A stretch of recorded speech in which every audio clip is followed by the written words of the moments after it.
صبرا أخي في مصيبتي وآلمي،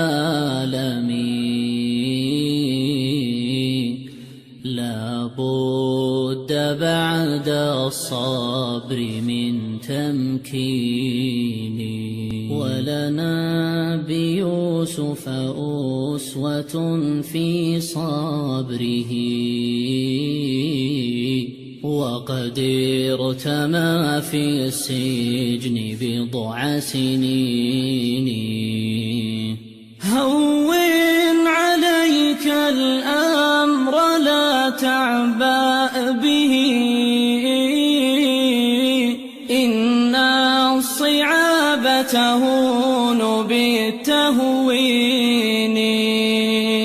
أمس مضى واليوم يسهل بالرضا،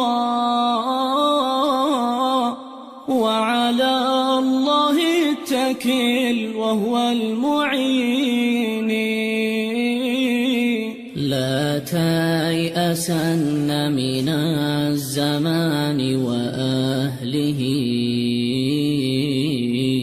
وتقول مقالة قانط وحزين. فعليك بذر الحب لا قطف الجنان،